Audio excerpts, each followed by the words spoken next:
உண்மை உண்மை இது வந்து ஒரு இயந்திரமா இருக்கனால சரியா செய்தாங்களாங்கிறது எனக்கு ரெஃபரன்ஸ் தெரியாது. சரி, but it is absolutely truth. போகரிடமிருந்து அவர் அதை எடுத்து வந்திருக்காங்க. Because we are treating not only the physical body. Entra rudani mayaya. Body is a machine.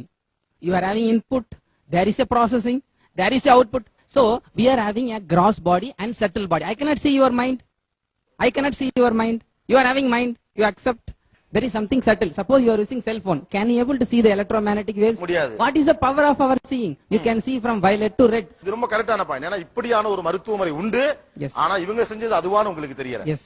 Right. இத ஒத்துக்கறேன். Then நீங்கள் என்ன மருத்துவ முறை வைத்திருக்கிறீர்கள் ஒரு ஸ்ட்ரெஸ்ல இருந்து வெளியில கொண்டு வரது? So நான் ஃபர்ஸ்ட் சொல்ல வேண்டிய முதல் பாயிண்ட் பகவத்கீதைன்ற விஷயமே when Arjuna was under stress.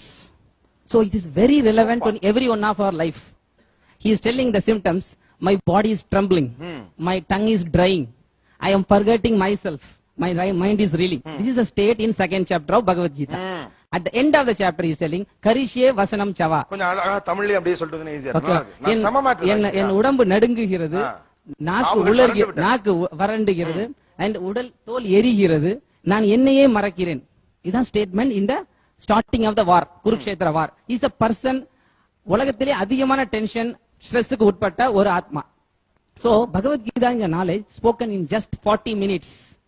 If you are rising above your knowledge than the creation of the problem, then only we can give the solution. We should not stay in the platform where we are creating our problem. நீங்க வந்து உங்களோட என்ன சொல்ல வரேன்னா பரம் திருஷ்டுவா நிவர்த்தந்தே. நீங்க அதிகமான சுவையை அதிக உயர்ந்த தரமான சுவையை உணரும் பொழுதுதான் தாழ்ந்த சுவை நம்ம விட்டு போகும். இதுதான் தத்துவம். சோ நான் பாடி உடல் ரீதியான பிரச்சனைகள் இருந்து வெளியில வரணும்னா நான் ஆத்ம ரீதியான ஒரு பிளாட்ஃபார்முக்கு நான் வந்து ஆகணும்.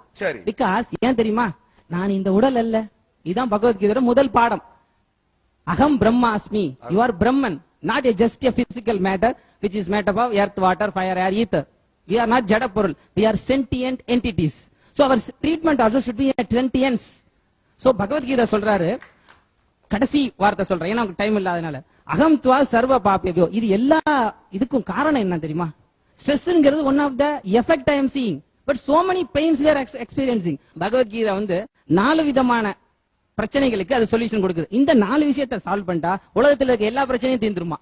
நீங்க சொல்ற ஸ்ட்ரெஸ்ஸும் அதுக்குள்ள அடக்கும். அது சொல்ற 4 விஷயம்: பிறப்பு, இறப்பு, முதுமை, நோய், ஜன்மா, மிருத்யு, ஜராவியாதி, துக்க தோஷானு தர்சனம். இதை எவன் ஒருவன் உணர்றானோ அவன் தான் அறிவோட தளத்துக்கே வந்திருக்கான். ஏன்னா மனித பிறவிங்கிறது துர்லபம், மானுஷம், ஜென்மம், ஒரு top most platform.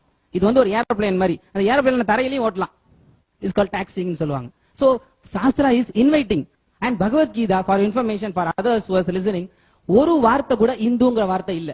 Is called Sanatana Dharma. It is a manual. ஒரு மொபைல் வேணா ஒரு மேனுவல் கொடுக்குறாங்க, ஒரு ஃப்ரிட்ஜ் வேணா மேனுவல் கொடுக்குறாங்க. இந்த பாடி ஒரு இயந்திரம். Where is a manual? அதான் பகவத்கீதா. எஸ், வித்தவுட் மேனுவல் கூட படிக்காம ஆபரேட் பண்ணும். That is called trial and error. Trial and error மெத்தட்ல also we can operate the machine. அப்ப உங்களுடைய மருத்துவம் என்பது பகவத்கீதையில் சொல்லப்பட்டிருக்க கூடிய அந்த அட்வைசஸ் ஃபாலோ பண்ணாலே உங்களுக்கு ஸ்ட்ரெஸ் இருக்காது அப்படிங்கறதா? இந்த பிரபஞ்சம் உருவாக்குறப்ப பைபிள்ல போட்டிருக்கு let there be creation. So உங்களை பொறுத்த வரைக்கும் ஒரு இந்த பகவத்கீதை என்கிற ஒரு விஷயமே மனிதனுடைய ஸ்ட்ரெஸ் பத்தி தான் பேசுதுங்கிறீங்க. சோ அந்த ஒரு மனுஷன் ஸ்ட்ரெஸ்லயே வெளியிடணும்னா பகவத்கீதையை படிச்சாலே அவன் ஸ்ட்ரெஸ்லயே வெளியில வரலாங்கிறது கண்டிப்பான வார்த்தை. இது வந்து ஒரு குறிப்பிடப்பட வேண்டிய புக். ஒரு விஷயத்தை படிக்கும் பொழுது இது மாதிரியான விஷயங்களை மக்களுக்கு புரியும்படியாக சொல்லுகிறவர்கள் ரொம்ப குறைவு. ஒரு பகவத்கீதை எடுத்து படிக்கணுங்கிற அளவுக்கு நீங்க பேசுறீங்க. வாழ்த்துக்கள், சூப்பரா சொன்னாரு.